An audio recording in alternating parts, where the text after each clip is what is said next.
Congresswoman Dean, I know we had some technical difficulties, and I apologize for them. I'm glad that you're back. I want to jump in where I think we lost you, and it's on this big development, a big deal.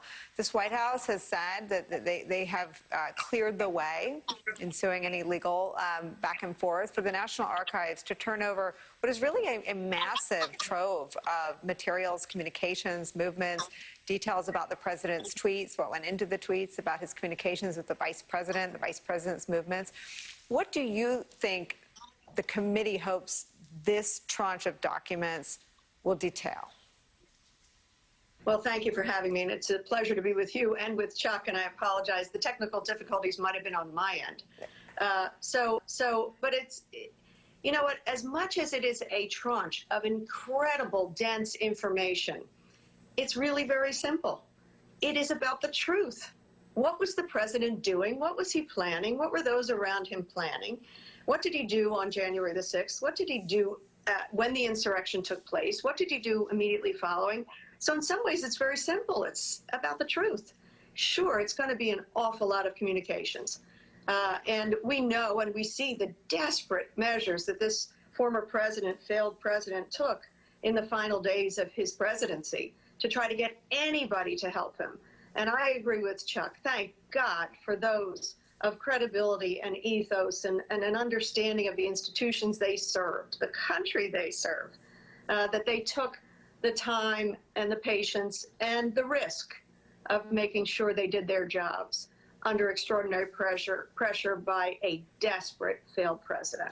Congresswoman Liz Cheney and Chairman Thompson and Adam Schiff and others have said that the committee investigating January 6th will look at everything leading up to it. And I wonder, if you take into consideration what we learned yesterday in the Senate Judiciary Committee's interim report, some of the revelations from recent investigative reporting books about what Trump was doing, what Pence did before he went in there and ultimately did the right thing, his call with Dan Quayle. I wonder if you could just sort of articulate and tell me what you would theorize the scope is of, are they looking at the 4th, when John Eastman was in there with his memo and sort of the intellectual underpinnings of the coup to overturn the election? Are they looking at the 3rd, when he was on the call with Raffensperger? How far back do you think the Select Committee is? Are they going all the way back to Election Day?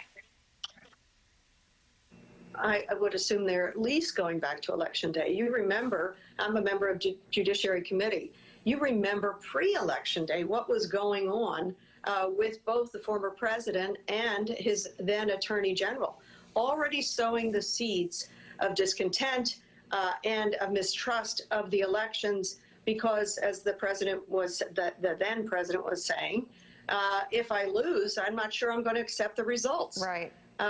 Even by an honest count. And so I am certain this committee is so thoughtful, so thorough, that it will not be a snapshot in time. It will be the entire process, what led up to the election, what happened during the election, what happened after the election, and importantly, what happened on January the 6th. And here's why. Here's why it matters. For those who would like to say, let's turn the page, let's move on, let's look for brighter days, if we don't search for the truth as to what happened and what bad actors were involved, they may be among my very colleagues. They may be my colleagues in the state of Pennsylvania. If we don't look at the truth of what happened,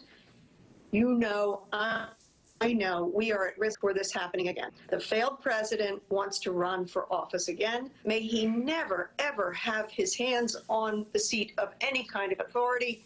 What you saw also today was the revelations that should not be revelations around emoluments, right, around the president's finances, his hiding of massive losses, his hiding of millions of dollars coming in from foreign countries.